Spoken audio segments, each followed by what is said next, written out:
Hey Commanders fans, get ready because today's news hits close to home and I need to share it with you because honestly, I'm still processing it. You know that historic and heated rivalry we have in the NFC East? Well, it might be about to get a chapter that, to me, tastes like betrayal. A beloved former player, one who proudly wore our jersey, is being linked to one of our biggest rivals.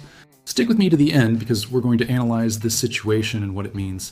And even with the team seemingly complete in many areas, that doesn't mean the door is closed to new additions. We'll also talk about how the Commanders will remodel the team's offense for the season. And don't forget, in this video, we have 2 pieces of news that we'll cover in detail behind the scenes Commanders insights. So don't forget to like the video. It's just 1 click, and it helps me a lot. First, we know the long-standing rivalry between the Washington Commanders and the Dallas Cowboys took an interesting turn last season. Our team, under Coach Dan Quinn, completely flipped the script. We showed clear improvement, coming close to the playoffs, while our fierce rivals didn't even qualify. This is a trend I, as a fan, hope continues for a very, very long time, with us always on top. But while we celebrate our moment and the work being done to build a strong team, Dallas isn't standing still. They're moving discreetly, trying to find ways to keep pace with the Commanders and Philadelphia Eagles in the NFC East. And it was in this context that a piece of news came out that made me suspicious, coming from a respected NFL analyst. This analyst believes the Dallas Cowboys should further strengthen their ranks with a player we know very well and who had significant stints in Washington. Yes, I'm talking about a beloved former star of our team, a guy we saw play and who, for a time, was an important part of our secondary. Just the mention of his name linked to Dallas gives me chills. Mo Moton of Bleacher Report is the analyst in question, and his suggestion is that signing free agent cornerback Kendall Fuller is the only move the Cowboys need to make before the start of the season in Week 1. Mo Moton highlighted that Dallas has been facing serious injury problems in their secondary, and that veteran Kendall Fuller's reliability and experience would be more than sufficient reason for this to be an obvious decision for them, of course, if the financial agreement is good for all parties involved. And Mo Moton is right to point out Dallas's problems at the cornerback position. Their executive vice president, Stephen Jones, has already indicated there's a good chance that their starting cornerback, Trevin Diggs, will miss the start of the season while recovering from knee surgery. In addition, rookie Shaven Revel, a 3rd-round pick in the last draft, is also recovering from a serious injury, a torn ACL. To top it off, Dallas lost slot cornerback Jordan Lewis in free agency. With all these losses and uncertainties at the position, analyst Mo Moton argues that Dallas could bring in Kendall Fuller to bolster their pass coverage. He highlighted Fuller's versatility, who can line up outside to replace Diggs while he's out, and then transition to the slot position if none of Dallas's young defensive backs impress in that role. Fuller, at 30, has extensive experience playing both on the outside and as a nickelback, making him an attractive option for a team with depth issues. Kendall Fuller had 2 separate stints with Washington throughout his NFL career. He was drafted by us in 2016, left, and then returned in 2020, playing here until the end of last season. However, he wasn't brought back by our general manager, Adam Peters, this offseason. This, for me as a fan, was a bit surprising, as he was a well-known player with some leadership in the secondary, but Peters had other plans, as we'll see. Even though he wasn't retained by Washington, Kendall Fuller didn't go long without a team. He quickly signed with the Miami Dolphins. Unfortunately, it seems that some injuries prevented him from making a considerable impact there, which ended up making the former University of Virginia star an unavoidable cut from the Dolphins' salary cap this offseason. And that's why he's now a free agent, looking for a new opportunity. I saw some fans at the beginning of this offseason asking for Washington to bring Kendall Fuller back. I confess, I also thought it would be a good option, given his familiarity with the team and his experience. But General Manager Adam Peters had other ideas and went in a different direction to reinforce the cornerback position. He signed Jonathan Jones, a 2-time Super Bowl champion, and invested a high pick in the 2025 NFL Draft, selecting Trey Amos at pick 61. With these moves, our team now has a group of 5 cornerbacks who seem competent and capable of accumulating starting reps and performing well on the field. If Marshawn Lattimore, a 4-time Pro Bowler who arrived this offseason, manages to fully recover from his health issues and play at the level we know he can, this position, which was once a weak point, could become a strong point of our roster in 2025. As for Kendall Fuller, he'll be eager to find a team in the NFL at this point in the offseason. Time is running out, and free agents want to secure their contracts before training camps begin, and that's where the harsh reality of professional sports comes in. Previous connections with a team, the affection of the fans, or the history a player had in a place don't count for much when it comes to money and opportunity. That's the big truth in the league. Money is the great equalizer. Most of the time, players don't care where it comes from, as long as it arrives. They have limited careers and need to secure the best possible contract for themselves and their families. And if the Dallas Cowboys offer Kendall Fuller the best offer and the opportunity to play, he's very likely to accept, even though they're a historic rival of the team where he had 2 stints. This forces us to reflect on loyalty in professional sports. As fans, we create bonds with the players, celebrate their achievements, and cling to the idea that they feel the same way about the jersey and the city. But for the players, it's a business. They need to make decisions that are better for their careers and finances, and that doesn't always align with the feelings of the fans or with historic rivalries.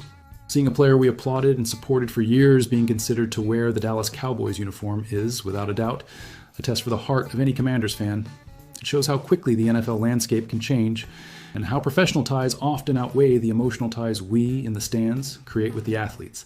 It's the reality of modern sports, and we need to learn to deal with it. Get ready, because we're going to talk about a possibility that emerged in recent days, and that, honestly, got me thinking a lot about the future of our offense.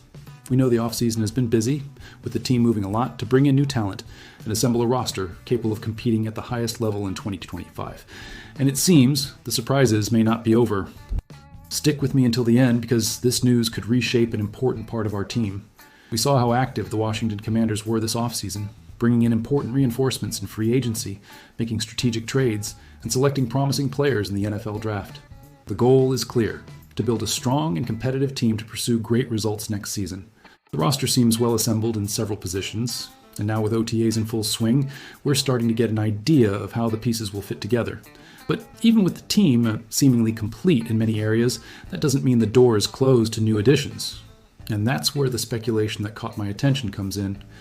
Rumors have surfaced that Washington could be looking at the running back market, perhaps seeking a reinforcement for that position. And, according to Gilberto Manzano, an analyst for Sports Illustrated, our team would be the best possible destination for a well-known name, running back J.K. Dobbins, who is still unsigned. I confess I was a little surprised to learn that Dobbins hasn't found a new team yet. He's a player with undeniable talent, but who unfortunately has had to deal with serious injuries throughout his career.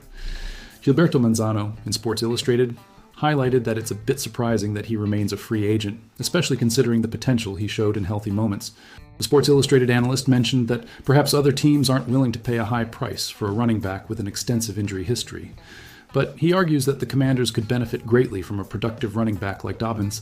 He recalled that, when healthy, Dobbins showed he was capable of having a good volume of yards, as in his rookie season in 2020, where he had over 800 rushing yards.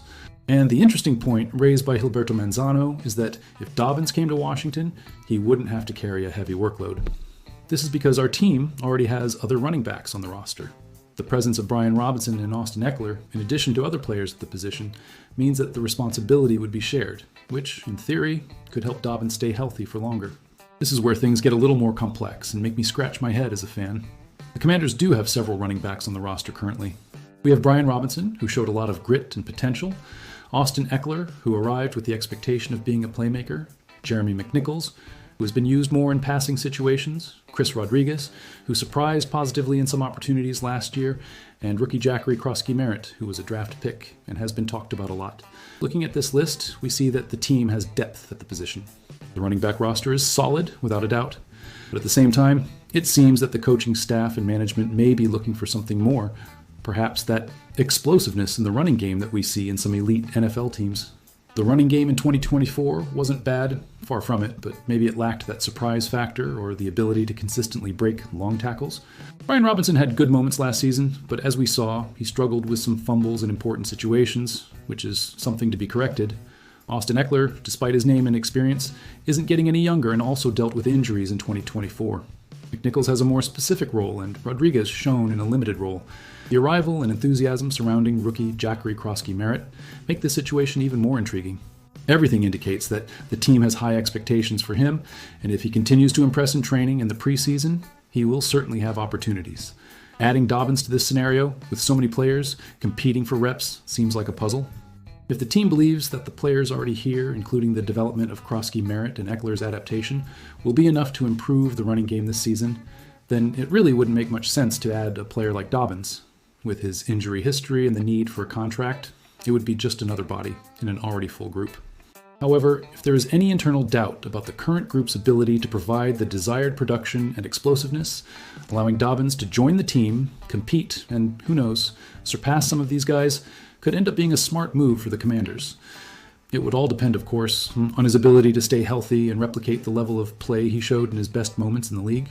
For me, as a fan, the idea of having a talented player like Dobbins, even with the injury history, adds a layer of intrigue to our offense. He has the potential to be a game changer. But we already have Brian Robinson, who is our guy, and Eckler, who was an important signing. And the youngsters are also arriving with everything. It's a complicated decision, involving evaluating risk and reward. And now, I want to know your opinion, Commanders Nation. Seeing the situation with our running backs and the speculation about the possible arrival of J.K. Dobbins, do you think the team should go after him, even with his injury history and the current depth at the position? Or do you believe that the group we have is already enough for 2025? Leave your comment below. Let's debate this possibility. And if you want to stay up to date on all the news and analysis of our Commanders, subscribe to the channel and activate the bell so you don't miss anything. To close, with the Washington Commanders looking for ways to optimize their offense and the speculation about the possible addition of J.K. Dobbins to the already crowded running back roster, the big question that remains in the air, and that only the near future will answer, is, will bringing in a talented player with an injury history like Dobbins be the right move to provide the spark our running game needs? Or would this be a risky and unnecessary gamble for a team that already seems to have enough pieces at the position? The answer could define the direction of our offense in 2025.